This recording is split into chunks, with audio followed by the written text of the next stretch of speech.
This week on Bore and Stroke, we have been invited into the garage of the House of Horsepower.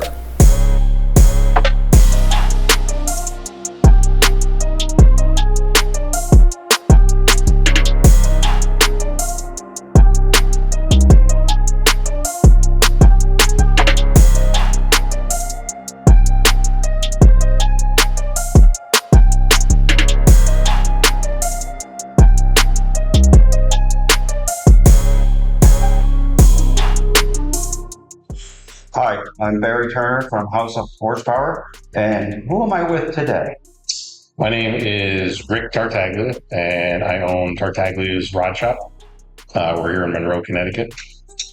And I'm Ricky, aka Squints. Well, I got contacts on. Yeah, so he's not so much Squints anymore, but he's wearing his glasses today. And I wonder if you could tell me a little bit more about what you do. Well, it's a lot of different things. I mean, some of the stuff we do, if you look kind of behind us, we have a GTO, 64 GTO. I got a 88 Mustang.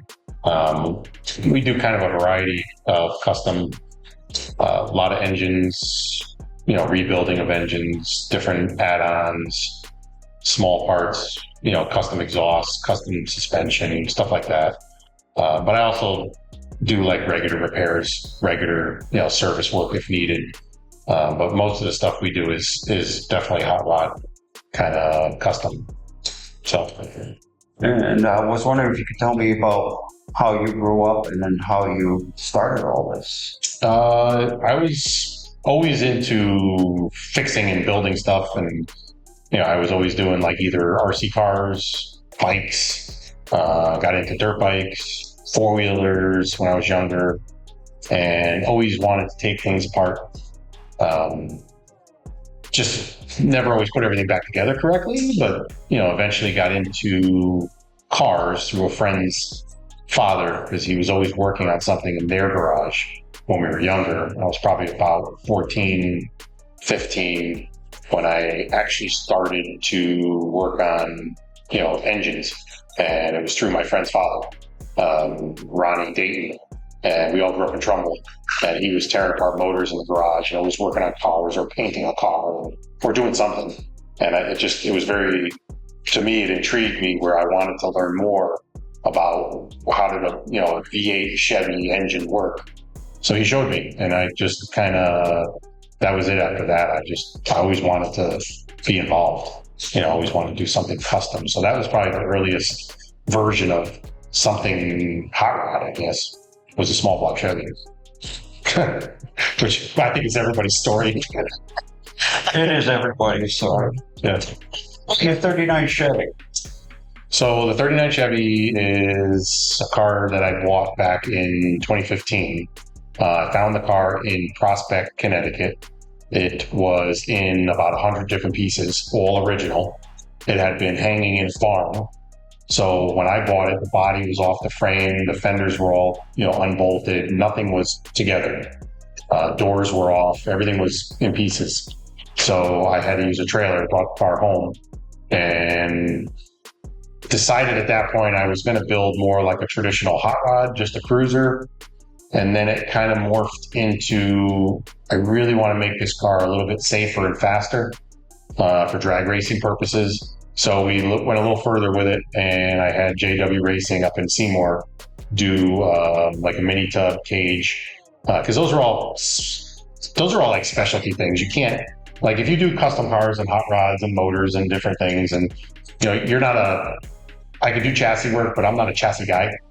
I don't have a jig table. I don't have a tubing benders to do roll bars and all that. I don't want to get involved in that. That's a whole other part of the industry. So he's always been my go-to. There's another young kid that I use now, Glenn Fernandez Jr. He's very good. So, I mean, it's he took over and really got the car as a roller, and then took it back, and we just kind of went with it after that. That was 10 years ago. It's crazy. So now it's kind of morphed into, it's kind of going to be more of a 70s late era gasser. So it is not a straight axle front end. It never was. It's going to be lettered like the old gassers. but it's more on the ground, lowered. It is a traditional now stick again. I put a 5-speed back in it. It's like a Doug Nash Richmond type 5-speed, and the motor is LS based, but we've now changed everything, so it doesn't really look like an LS motor. We've hidden the coils. It does have a tunnel ram. It's carbureted to kind of keep a traditional look. Big old scoop that we made. It's a 402 cubic inch motor now, so it's nothing. It's new technology, but it's not. So people look at it, they're kind of unsure of what it is. With the zoomies on it now, it's a little bit more aggressive. So we're trying to really finish the body, really trying to get it out there, and because it's been 4.5 years since I took it off the road. So that was the last time we were at the track, was Dover reunion at Lebanon Valley. It was 2020. So yeah, I really need to get it back. They've been hounding me. Dino has been hounding me to get it back.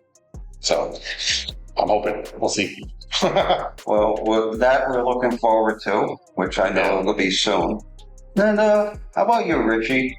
Tell me a little bit about yourself and what you enjoy about this whole experience. So what I enjoy is like, I don't know, just like helping my dad and being able to like work on stuff. And then like, working on like kits and stuff, like building an RC car over there. And I just like enjoy like helping him and working on stuff. Well, the 39, you're my crew chief. Yeah. Yeah, we were working on that the other day. You helped me get it to where it's running and driving again. Yeah. A lot of little things, right? Wiring. Yes. Yeah. So, and he knows motors, right? He's built motors with me. So he understands internals, right? Crankshaft, rod, pistons, all that, camshafts. He knows. I wouldn't be like, what is that? Yeah, he does understand. When you start talking like engine lingo or car lingo, he totally, like, what did we wire in the other day?